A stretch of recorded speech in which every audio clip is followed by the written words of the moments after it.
ಪರೀಕ್ಷೆಯಲ್ಲಿ ನಡೆದಂತಹ ಅಕ್ರಮವನ್ನ ಖಂಡಿಸಿ ಕಾಂಗ್ರೆಸ್ ಬಹುದೊಡ್ಡ ಮಟ್ಟದಲ್ಲಿ ಪ್ರತಿಭಟನೆಗೆ ವೇದಿಕೆಯನ್ನ ನಿನ್ನೆಯಿಂದ ಸಿದ್ಧ ಮಾಡಿಕೊಳ್ತಾ ಇದೆ. ನಿನ್ನೆ ಏಕಾಏಕಿ ಪ್ರಧಾನಿ ನರೇಂದ್ರ ಮೋದಿ ಮನೆ ಮುಂದೆ ಪ್ರತಿಭಟನೆ ಮಾಡ್ತೀವಿ ನಾವು ಅಂತ ಘೋಷಿಸಿದ್ರು, ಅದರಂತೆ ಮುಂದಾದ್ರು.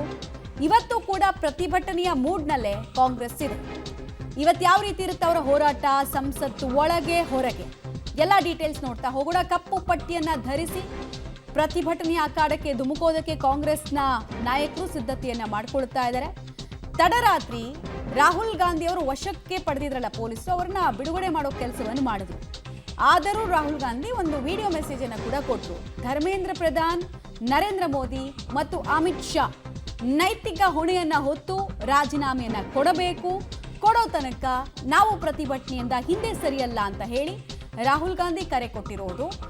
ಕಾಂಗ್ರೆಸ್ ಆಡಳಿತದಲ್ಲಿರುವಂತಹ ರಾಜ್ಯದಲ್ಲೂ ಕೂಡ ಪ್ರತಿಭಟನೆ ಕಾವು ಜಾಸ್ತಿ ಆಗುವಂತೆ ಮಾಡ್ತಾ ಇದೆ. ಮತ್ತು ದೆಹಲಿ, ನೀವು ಇದನ್ನೆಲ್ಲ ನೋಡ್ತಾ ಇದ್ದೀರಾ, ವೈಟ್ ಸ್ಟಿಪ್ನೆಲ್ಲ ಹಾಕೊಂಡು ಒಬ್ರಿಗೊಬ್ರು ಕೈಯೆಲ್ಲ ಕಟ್ಕೊಂಡು ಹೋರಾಟ ಮಾಡಿದ್ದು, ಮತ್ತೆ ಒತ್ತಾಯಪೂರ್ವಕವಾಗಿ ನಮ್ಮನ್ನ ಜಾಗ ಖಾಲಿ ಮಾಡಿಸ್ತಾ ಇದ್ದಾರೆ ಅಂತ ಹೇಳಿ ಘೋಷಣೆಗಳನ್ನು ಕೂಗಿದ್ರು. ಅಲ್ಲವರಿಗೆ ಮೂಗಿನಲ್ಲಿ ಏಟ್ ಕೂಡ ಆಯಿತು. ಬಹಳ ದೊಡ್ಡ ಮಟ್ಟದ ಪ್ರತಿಭಟನೆ ಹಂಗಾಮಕ್ಕೆ ಸಾಕ್ಷಿ ಆಯಿತು. ನೆನಪಿರಲಿ ವೀಕ್ಷಕರೇ, ಕಳೆದ 12 ವರ್ಷಗಳಿಂದ ರಾಹುಲ್ ಗಾಂಧಿ ಅವರ ಕೈಯಿಂದ ಇಂಥದ್ದೊಂದು ಹೋರಾಟ ಆಗಿರಲಿಲ್ಲ. ಕೃಷಿ ಕಾಯ್ದೆ ಹೋರಾಟ ಮಾಡಿದ್ದು ರೈತರು, ಬಟ್ ಒಂದು ಮೊಮೆಂಟಮ್ ಸಿಕ್ಕಿದೆ. ಆಂಟಿ ಗವರ್ನಮೆಂಟ್ ಸೆಂಟಿಮೆಂಟ್ ಅನ್ನ ಎಷ್ಟಾಗುತ್ತೋ ಅಷ್ಟು ಉಪಯೋಗ ಮಾಡಿಕೊಳ್ಳೋದಕ್ಕೆ ಕಾಂಗ್ರೆಸ್ ಹೆಜ್ಜೆ ಇಡ್ತಾ ಇದೆ. ಕಾಂಗ್ರೆಸ್ ಒಂದ್ ಕಡೆ ಗಲಿಬುಲಿ ಕೂಡ ಉಂಟಾಯ್ತು ಮೊನ್ನೆ ತನಕ. ಯಾಕಂದ್ರೆ ಮಲ್ಲಿಕಾರ್ಜುನ್ ಖರ್ಗೆ ಅವ್ರ ಸ್ಟೇಟ್ಮೆಂಟ್ ನಿಮ್ಗೆ ನೆನಪಿರಬಹುದು. ಏನ್ ಹೇಳಿದ್ರು ಹೇಳಿ ಅವರು? ಈ ಸಿಜೆಪಿ ಪಾರ್ಟಿಗೂ ನಮಗೂ ಯಾವುದೇ ಸಂಬಂಧ ಇಲ್ಲ, ಇವರು ಕೇಂದ್ರ ಸರ್ಕಾರದ ಭಾಗವಾಗಿ ಇವರೆಲ್ಲ ಪ್ರತಿಭಟನೆ ಮಾಡ್ತಿರೋದು, ಕಂಪ್ಲೀಟ್ ಡೈವರ್ಟ್ ಮಾಡಕ್ ಮಾಡ್ತಿದ್ದಾರೆ ಅಂತೆಲ್ಲ ಹೇಳಿದ್ರು. ಅಂತರ ಕಾಯ್ದುಕೊಂಡಿದ್ರು. ಈಗ ನೀಟ್ ವಿದ್ಯಾರ್ಥಿಗಳಿಗಾದಂತಹ ಅನ್ಯಾಯದ ಬಗ್ಗೆ ದನಿ ಎತ್ತೋದು ನಮ್ದು ಜವಾಬ್ದಾರಿ ಅಂತ ಕಾಂಗ್ರೆಸ್ ಮುಂದಾಗ್ತಾ ಇದೆ. ನೆನೆ ಹಂಗಾಮ ಆಯ್ತು, ಇವತ್ತು ರೌಂಡ್ 2 ಎಲ್ಲಿ ಹೇಗಾಗುತ್ತೆ ಅನ್ನೋದನ್ನ ನೋಡ್ಬೇಕಾಗತ್ತೆ. ಬಟ್ ಬಹಳ ತಯಾರಿ ಅಂತೂ ಆಗ್ತಾ ಇದೆ ಕಾಂಗ್ರೆಸ್ ಕಡೆಯಿಂದ ಅನ್ನೋದು ಸ್ಪಷ್ಟ. ಕಾಂಗ್ರೆಸ್ ಒಂದು ಟೆನ್ಷನ್ ಇತ್ತು, ಸಿಜೆಪಿ ಕೈಯಲ್ಲಿ ಆದಂತಹ ಮೊಮೆಂಟಮು ನಮ್ಮ ಕೈನಲ್ಲಿ ಕಳೆದ 12 ವರ್ಷದಿಂದ ಆಗ್ಲೇ ಇಲ್ವಲ್ಲ ಅಂತ.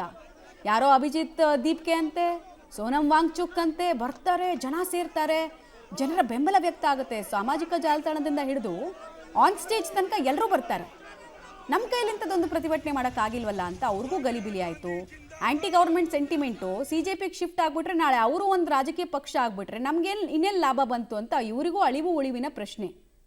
ಹೀಗಾಗಿ ಹೋರಾಟದ ಅನುಕೂಲದ ಮೂಲಕ ಆಂಟಿ ಗವರ್ಮೆಂಟ್ ಸೆಂಟಿಮೆಂಟನ್ನು ಬಳಸ್ಕೊಳ್ಳೋದಕ್ಕೆ ಕಾಂಗ್ರೆಸ್ ಮುಂದಾಗ್ತಿದೆ. ಡೀಟೇಲ್ಸ್ ಕೊಡ್ತಾರೆ Shabbir. Anti government sentiment BJP ಪಾಲಾಗ್ತಿದೆ ಅನ್ನೋ ಆತಂಕದ ಬೆನ್ನಲ್ಲೇ ಕಾಂಗ್ರೆಸ್ ಅಖಾಡಕ್ಕೆ ಇಳಿದಿರೋದು.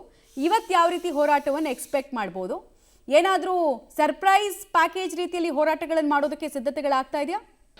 ನೋಡಿ, ನಿನ್ನೆ ಸಂಸತ್ನ ಆವರಣದ ಹೊರಗಡೆ ಅಂದರೆ ಪ್ರಧಾನಮಂತ್ರಿ ನರೇಂದ್ರ ಮೋದಿಯವರ ನಿವಾಸದ ಮುಂಭಾಗದಲ್ಲಿ ದೊಡ್ಡ ಪ್ರತಿಭಟನೆಯನ್ನು ಮಾಡೋ ಮೂಲಕ ಇಡೀ ದೇಶದ ಗಮನವನ್ನು ಸೆಳೆಯುವಂಥ ಕೆಲಸವನ್ನು ಕಾಂಗ್ರೆಸ್ ಪಕ್ಷ ಮಾಡಿತ್ತು. ಈಗ ಇವತ್ತು ಸಂಸತ್ನ ಒಳಗೂ ಕೂಡ ಬೃಹತ್ ಪ್ರತಿಭಟನೆಯನ್ನು ಮಾಡುವಂತಹ ತಯಾರಿಯನ್ನು ಕೂಡ ಮಾಡ್ಕೊಳ್ತಾ ಇರುವಂಥದ್ದು. ಸಂಸದರು ಎಲ್ಲರೂ ಕೂಡ ಕಪ್ಪು ಬಟ್ಟೆಯನ್ನು ಧರಿಸಿ ಈ ಪ್ರತಿಭಟನೆಯಲ್ಲಿ ಭಾಗಿಯಾಗ್ತಾ ಇದ್ದಾರೆ.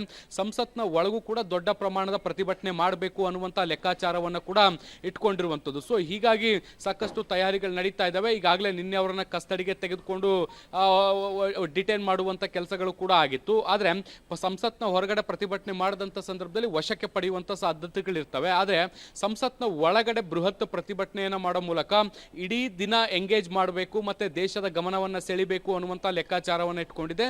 ಮತ್ತೆ ಕಾಂಗ್ರೆಸ್ ಒಂದು ಸ್ಪಷ್ಟವಾಗಿ ನಿರ್ಧಾರ ಮಾಡಿರುವಂತದ್ದೇನು ಅಂದ್ರೆ, ಧರ್ಮೇಂದ್ರ ಪ್ರಧಾನ್ ಅವರ ರಾಜೀನಾಮೆ ಕೊಡೋವರೆಗೂ ಕೂಡ ನಿರಂತರವಾದಂತಹ ಪ್ರತಿಭಟನೆಗಳನ್ನ ಮಾಡಬೇಕು ಅನ್ನುವಂತ ನಿರ್ಧಾರಕ್ಕೆ ಬಂದಂತೆ ಕಾಣಿಸ್ತಾ ಇದೆ. ಯಾಕೆ ಅಂದ್ರೆ, ಒಂದು ಕಡೆಗೆ ಜಂತರ್ ಮಂತರ್ನಲ್ಲಿ ಪ್ರತಿಭಟನೆಯ ತೀವ್ರತೆ ಬಹಳ ಜೋರಾಗ್ತಾ ಇರುವಂತದ್ದು, ಮತ್ತೆ ಬಹಳ ಸ್ಪಷ್ಟವಾಗಿ ಸಿಜೆಪಿ ಕೂಡ ಹೇಳಿರುವಂತದ್ದು, ರಾಜೀನಾಮೆ ಕೊಡೋವರೆಗೂ ಕೂಡ ನಮ್ಮ ಈ ಹೋರಾಟ ಮುಂದುವರಿಯುತ್ತೆ, ಮತ್ತೆ ಪ್ರತಿನಿತ್ಯವೂ ಕೂಡ ನಾವು ಸಂಸತ್ತನ್ನ ಮುತ್ತಿಗೆ ಹಾಕುವಂತ ಪ್ರಯತ್ನಗಳನ್ನ ಕೂಡ ಮುಂದುವರಿಸ್ತೀವಿ ಅನ್ನುವಂಥದ್ದನ್ನ ಹೇಳಿದ್ದಾರೆ. ಸೊ ಹೀಗಾಗಿ ಕಾಂಗ್ರೆಸ್ ಕೂಡ ಸಂಸತ್ನ ಒಳಗೂ ಕೂಡ ಇದೇ ವಿಚಾರಕ್ಕೆ ಸಂಬಂಧಪಟ್ಟಂತೆ ಹೋರಾಟವನ್ನ ರೂಪಿಸುವ ಮೂಲಕ ನಾವು ದೇಶದ ವಿದ್ಯಾರ್ಥಿಗಳ ಪರವಾಗಿದ್ದೀವಿ ಅನ್ನುವಂತಹ ಸಂದೇಶವನ್ನ ರವಾನಿಸುವಂತ ಪ್ರಯತ್ನವನ್ನ ಕೂಡ ಮಾಡ್ತಾ ಇದೆ. ಸೊ ಹೀಗಾಗಿ ಈ ವಿಚಾರವನ್ನ ಹೆಚ್ಚು ಒತ್ತು ಕೊಟ್ಟು ಪ್ರತಿಭಟನೆಯನ್ನ ಮಾಡೋ ಮೂಲಕ ಗಮನವನ್ನ ಸೆಳೆಯುವಂತ ಪ್ರಯತ್ನವನ್ನ ಕೂಡ ಈಗ ಕಾಂಗ್ರೆಸ್ ಮಾಡ್ತಾ ಇದೆ. ಮಮತಾ, ಹಾಗೆ ಸಂಪರ್ಕದಲ್ಲಿ ವಾಪಸ್ ಬಂದೆ. ಸದ್ಯಕ್ಕೆ ಆಂಟಿ ಗವರ್ಮೆಂಟ್ ಸೆಂಟಿಮೆಂಟ್ ಎನ್ಕ್ಯಾಶ್ ಮಾಡ್ಕೊಳ್ಳೋದಕ್ಕೆ ಕಾಂಗ್ರೆಸ್ನ ಹೋರಾಟ ಇವತ್ತು ಹೇಗಿರುತ್ತೆ ಅನ್ನೋದು ಇಂಟ್ರೆಸ್ಟಿಂಗ್ ನೋಡಬೇಕಾಗತ್ತೆ.